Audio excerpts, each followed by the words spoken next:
All right. Just go. Okay. All right. I don't even know what I'm going to ask you. Okay, how did you go raw? I'm going to be laughing so incredibly hard, and that's hard for me to stop laughing. Okay. It's hard for me to stop laughing. Hang on. It is, because if I have to talk and I'm laughing, it's a shit show. Like, I can't stop laughing. Okay.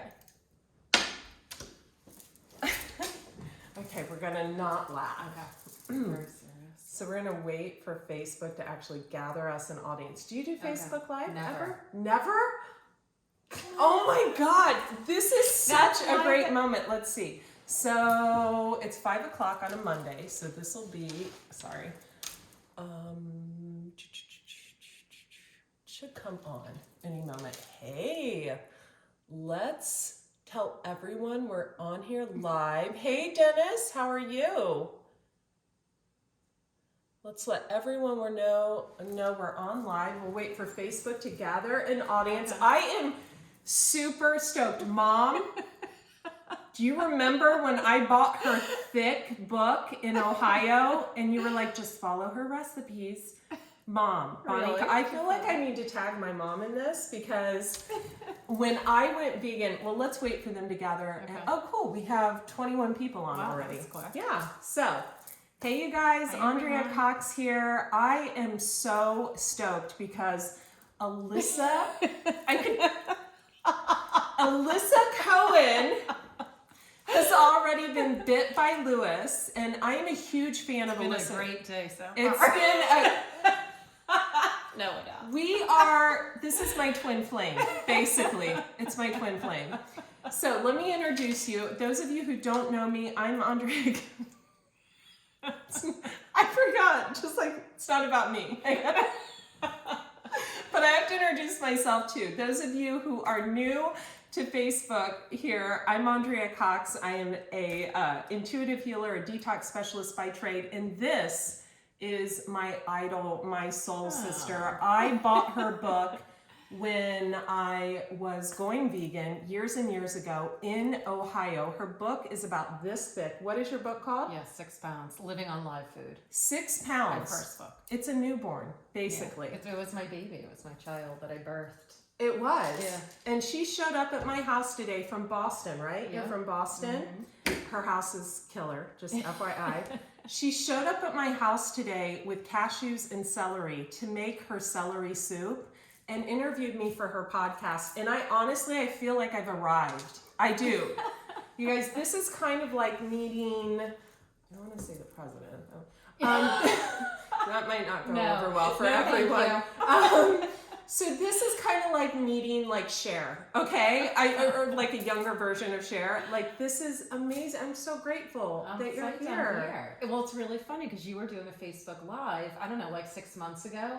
And you were like, I clicked on it and you were like, oh my God, Alyssa Cohen. And I was like, all right, I'm going to come there, soon and we'll do a video. I didn't say it like that. I was like, oh my God, Alyssa Cohen's on. Alyssa Cohen's on my Facebook. That's what I said because I'm such a huge fan, and my mom can give testimony to this. So Alyssa's book is the first book I ever bought when I went vegan years ago in Ohio. And I've got to admit, I made like 10 of your recipes. I was like, this girl is so dialed in. And I love your recipes. I love your book. I think, don't you have a pizza? I do. Yeah, a really good pizza. Yeah. So I remember that was, I think, my favorite. Yeah. And then you had, is it a tort? Some kind The of... date nut tort. The date nut tort. Yeah, that is the best recipe and it's the easiest recipe. And that's when I first went raw. I didn't know what I was doing. So I would make salads and smoothies and I lived on the date nut She tort. didn't know what she was doing, but she has a 6-pound book Well, of that recipes. was after years of, experimenting. And they're super simple and easy. You have to keep them simple and easy. My second book is from my restaurant and I love it, but it's a little more complicated and it's good for like holidays or if you're having friends over. But my first book, I wanted people to know how to do this simply and easily and 3 to 5 minutes in the kitchen. So let's start out about, so you had a restaurant in Boston. Two. Yeah.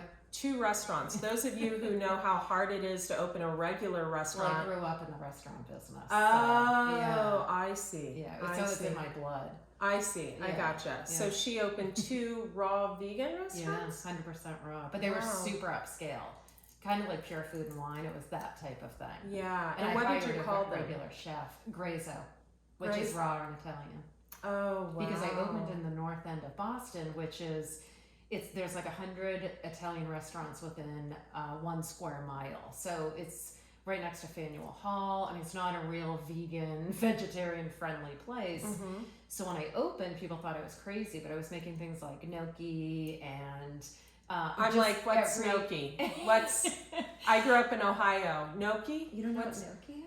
What is that? They're like normally potato dumplings. They're like potato pasta, and then they have a sauce on them. And I know what noodles are. Yeah, noodles. And chicken and dumplings because I grew up in Ohio.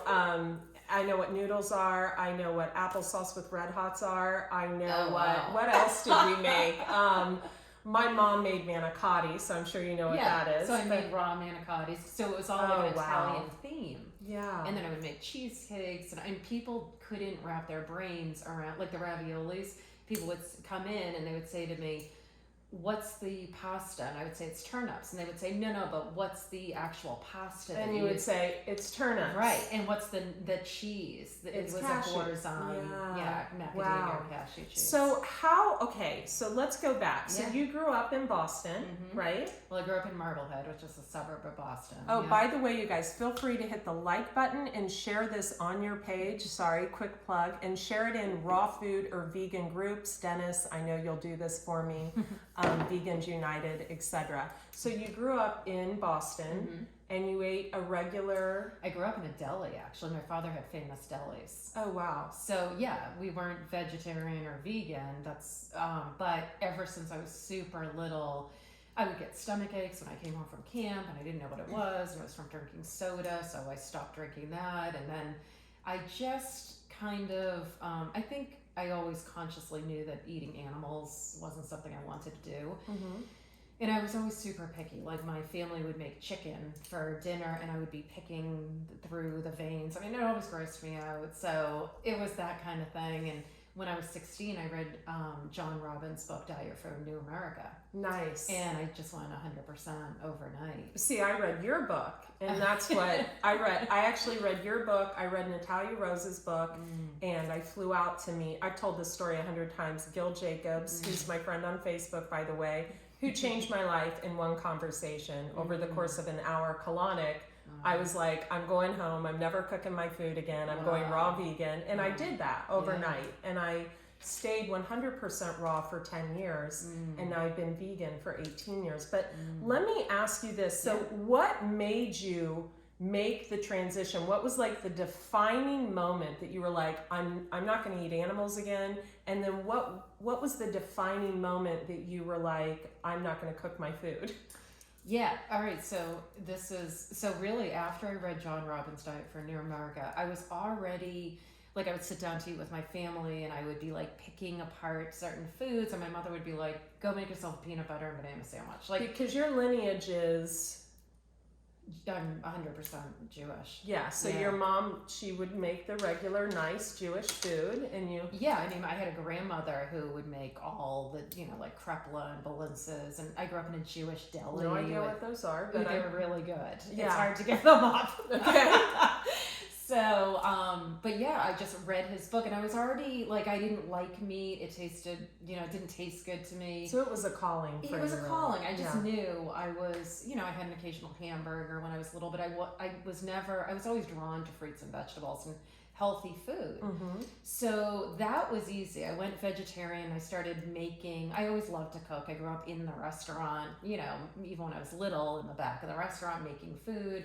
So I just started experimenting with vegetarian food, and I was making all this really cool. I remember I made, and this nowadays it's like big deal. You can get it anywhere, but 30 something years ago, what was that? 35 years. Oh, wow. Oh my gosh.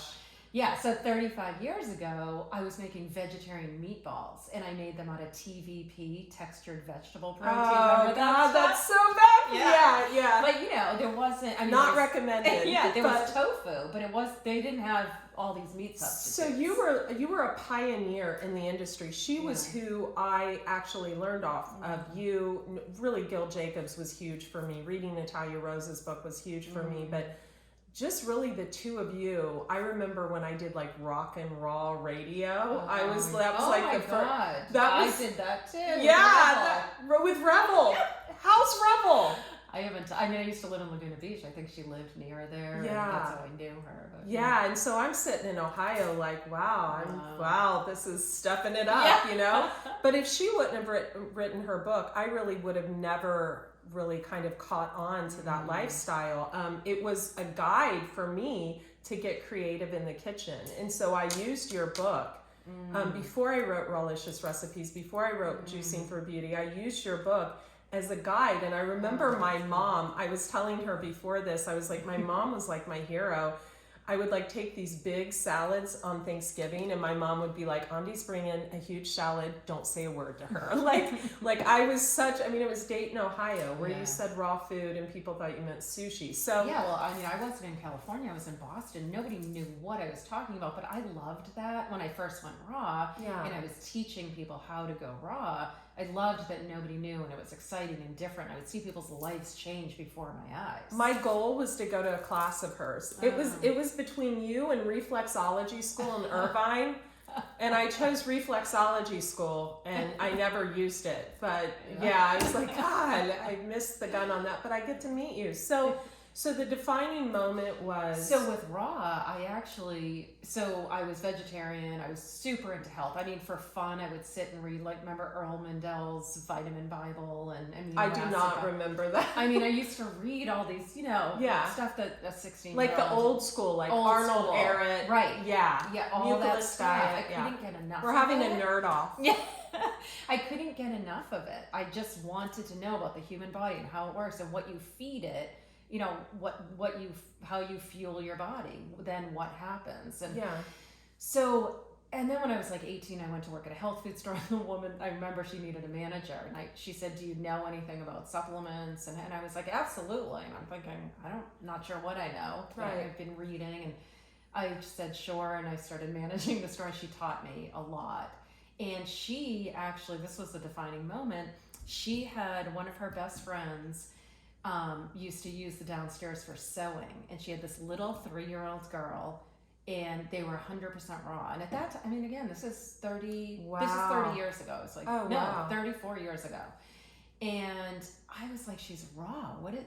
What's this about? And this kid never had a cold, never had a sniffle, was so super bright and tuned in, and it just something like a light bulb went off, and I read Ann Wigmore's Diet for a New America. And that you can't eat anything cooked ever after Ann Wigmore. Right. Thank you guys for telling me where you're tuning in from in the comments section. And if you have any questions for her, post them in the comments section below. And thank you for all the hearts. So you ended up seeing this. So the woman wasn't raw. The woman was like half raw, but this little girl was 100% raw. And I read Ann Wigmore's book, Diet for New America, and it was like a light bulb. You just know when you're okay. I was supposed to connect to that, and a light bulb went off, and I thought, oh man, there's something about this. I mean, live food for live bodies. That was our motto, right? Yeah. And it's like, but it makes sense. Exactly. And people will say to me to this day, does it really matter? Like, does it really matter what you put inside of your body? Absolutely. It's like if it doesn't matter what you put inside of your body, what would? Yeah. Right? And so it just made total sense to me. So let me ask you this, because I think it's so cool. She actually brought a deck of tarot cards. She's into spirituality too. I want to talk just briefly. I want to talk about the progression and why people... I started a second YouTube channel, The Detox Intuitive, away from Andrea Cox TV, and it's in spirituality. And I told you, a lot of people have trouble accepting the shift. They're like, well, why is she going this direction? Why? Right. And you really have to prove yourself in that realm, and there's a lot of kind of roadblocks put in your way. And I think I told you we're digging the dirt out and just like, whatever, let me go my path. Yeah. And it's kind of a natural progression when you've been cleansing and detoxifying the body for so long, I think, to go in the direction of spirituality, because number one, the third eye opens when you stop eating pork, chicken, fish, meat, dairy products. The third eye actually opens. Can you talk a little bit about that progression and what you see in your work? Because I know you do a lot of spiritual work with people. You got famous in raw food, Right. but you actually do. Yeah, so my background is actually in spirituality. So, I mean, when I was 19, I went to polarity school, and then I became a craniosacral practitioner. And then I was doing, Reiki, I'm certified in And she pretty much brought me everything. this rose quartz ring that she's going to leave on the table. Go on. And I'm certified in breath work and everything you can possibly imagine. But so that was my background. That's what I always loved to do with people. But really, what I like to do with people is wake them up and help them tap into their truth. So in whatever way that happens. So when I started doing the food, I don't even really, when you're just in alignment and it just happens naturally. It wasn't like a planned out thing. I just started making food for people. And then I moved to California and I was going to potlucks and meeting people. And this woman flew me to Palm Springs and she said, "Oh my God, you've been with me a week. We've pigged out and I lost 5 pounds. I feel better than I ever have in my life. You need to write a book." So it just happened naturally. And I got well known for the raw food. But my background is really in the spiritual stuff. And what I see with people who even when they don't think they're tuned in, they don't think that they're tapped into that higher spirit or higher knowledge or whatever you want to call it. What happens with raw food is you're eating food full of light and enzymes and that activity. Your body quits making enzymes in your 20s, so you're eating all this light and life food, and it's raising your vibration. It raises your vibration. And so because I know you eat some cooked food now, right? I do now. I mean, I didn't for many, many years. I have a question about that for you too that I'm curious about. Because I know for me, I was 100% raw, and then life happens. I got in a bad, like really short, quick engagement that was an absolute shit show. And I decided, I fell off the raw wagon, but never the vegan wagon. Right, I'm always, So was it kind of life took turns and yeah, I mean, my husband died 9 years ago. I got a concussion a couple years ago. Yeah, traumatic. It's like, I wasn't like, oh my God, I'm eating this cooked vegetable. It's not raw. And I don't think it's about that. It's about what you do most of the time. For me, I feel better when I'm raw. I don't know if it's just because I've done it for a million years and I just feel better. It's physically I feel better, but emotionally and mentally, it's like night and day. Huge. So if I'm eating, if I'm traveling and I feel like I'm eating too much cooked food, I mean, I can have some steamed vegetables. I'm not somebody who is like all raw and then has a cooked dinner. I mean, I'm 100% raw at home because I just feel good. That's what I like eating, and it's what I'm used to. But then if I'm out, I don't stress about it because like we talked about earlier, if you go out to a restaurant, it's like, give me an avocado salad and steamed vegetables, and you just you adapt. You don't interrogate the waiter and ask him if it's organic and everything. You just you adapt for that evening, and then you move forward the next day. And it's not about rigidity. It's about loving your life and having fun. But was there a time that you were really rigid? Oh my God. Super. Like for 20 years. For 10 years. I wouldn't even go anywhere. Like I was like, I wouldn't even make tea. I used to carry food with me and stuff. And, which is fun. I mean, still do. There's a bag packed for tomorrow. Right, I do. I'm going on a private plane with a bag packed of food. That's rigidity right there. That's rigid. But you understand. That's why we're friends. Yeah. Yeah, and I mean, I lost my train of thought. I forgot what we were talking about. It's not about rigidity, you said. Yeah, it's not about rigidity. I just know how I feel best, but I also want to live my life and have fun and travel, and I want to focus on other things, and it's the spiritual, mental, emotional, to me, that matters most. Like, if you're happy, I feel like you can digest food easily. Oh, much, much easier. Yeah, if you're stressed out and white-knuckling it just because you're not going to eat a regular cracker as opposed to a raw cracker because there's nothing else to eat, that's not going to create health in your body. It's going to create an acidic body because that's what stress does. Yeah. So the first thing I noticed about hang on 1 second. And let me just say hello to you guys again so you know we're here. And this also. Okay. So the first thing. It's very bright. Yeah, that's okay. So the first thing I noticed about Alyssa when she walked in is how much we were twins. Yeah. And so the spirituality thing, so you went to polarity school, you said? Yeah, I took polarity for 2 years when I was like 19. So I know a lot, no clue on what that means. Polarity. It's just like running. And I'm not embarrassed to say that. Yeah, it's just running energy fields in your body, and it's about the chakras and it's about aligning chakras and like the polarity of the earth, fire, energy, earth, fire, water elements, and all of that. It's like energy work, like Reiki or anything else. So what I noticed about the photos of your home is you have a studio of all herbs and an apothecary. Yeah, so she's an herbalist. Yeah. So you make elixir tonics in the mornings and things like that? So what happened was about 3 or 4 years ago, I decided to open an apothecary because everyone's always coming to me for different, like whether it's essential oils and a mixture for eczema or, a cold remedy with herbs or whatever it is. So I opened this really cool little apothecary. And there's like 100 jars of herbs. 2 restaurants in Boston and an herbal. Yeah, it's a problem. I love it. I love it. She's a Gemini too. And I opened an art gallery last year to heal myself. Yeah. An art gallery. That's very Gemini of you. Geminis love art. Well, the healing, the art, like I feel like healed the concussion. So. Oh wow. Yeah. Beautiful. Yeah, but it's all connected, right? It's like when we feel better from eating good food, when we feel lighter and more connected to spirit or the divine, our truth comes out, and then we feel like painting or creating, whether it's food or You've got me wanting to go 100% raw again. I've been, it's. I think it's easier to be raw than it is cooked because you don't have to work. Too. You just carry dates. Everywhere. And you can eat. I love that I can eat whatever I want. Whatever I want. Whatever. And I'm not like, I ate too many dates tonight. I ate too many. I shouldn't have this dessert. I mean, it's freeing to me. I don't know. And it's tastes better.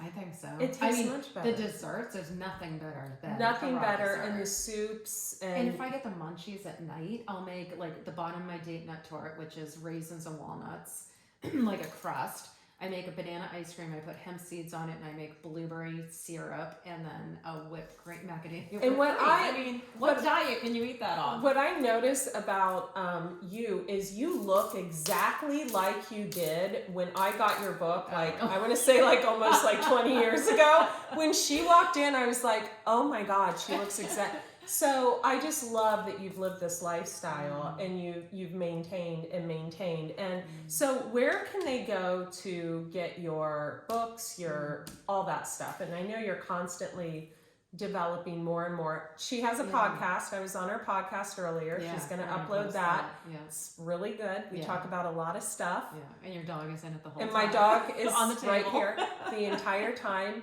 Front view. He's an Aquarius or a Leo or something. I don't know. Yes. So I kind of just revamped. I'm always redoing stuff and So now you can go to AlyssaCohen.com. It's ALISSACOHEN.com. You can get the books there. You can go to my Facebook, which is Alyssa Cohen, my Instagram, which is Alyssa Cohen Raw, and you can find my podcast on iTunes, or just go to my site at AlyssaCohen.com, and you can find everything. Yeah. Alyssa Cohen, give me a hug. I love this. I was so excited when she was coming over. I was like, my floors are so dirty. I was on my cell phone sweeping, and then I had like a cloth under my other foot. I was trying to clean. It was really funny. I'm so grateful. I feel like I'm meeting like an idol. I really do. And I'm so glad that you saw the day I mentioned you. So yeah, you this have, is awesome. This is so fun. I mean, I feel like we have as soon as I walked in, I felt like you're my I was like, okay, the beads on her wrist. Yeah, we got something in common. I love you. Yeah. You're adorable. So go get her book. It's a newborn baby. It's 6 pounds of raw vegan recipes. It's actually what transitioned me onto raw. I was so into her book when I went raw, and it's the best thing. And it's like an encyclopedia of raw call food. It the Raw Food Bible. Yeah, the Raw Food Bible. Yeah. That's Craig Summers. Yeah. I interviewed Craig. He's one of my first YouTube videos. So many years ago. It's so cool that there's this little, there's this group of people. I would say like Steve Adler, David Wolf is he's like the king, and I think you're probably the queen. And then I snuck in there at the tail end of that. I was like, okay, I wrote this book. I'm moving to California. Here I am. So but yeah, I just love that. There's like a group of almost I would say 30 to 50 people that really paved the road and taught people that, you got to go vegan and you got to, it's I think Arnold Ehret was probably the best. The Mucilus Diet Healing System or something was probably the best book I ever read. And Gil turned me on to that. So thank you so much. You're welcome. Thank you. Super appreciative and stoked. So get her stuff. Listen to me on the podcast. When will the podcast be up? I know you're on vacation, I know. By next, I'll do it as soon as possible. Yeah, it's a good one. Within the week. We talked about a lot of stuff. Yeah. Thank you guys so much. I'll be sharing this on Andrea Cox TV. Thank you. Bye-bye, you guys. Bye, everyone. See ya. Bye. So don't say anything you don't want them to hear yet, because I'm going to save it. Okay, so we're going to save it in HD mode. Still don't say anything, John.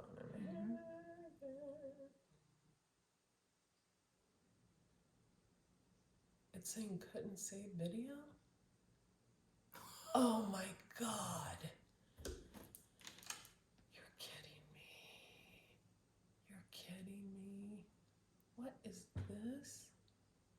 Oh my God. Oh my God. Couldn't save it. You're kidding. It'll still let me share. Well, actually, I videoed it, so. Thank God. Okay. Saying low battery. Was that filming?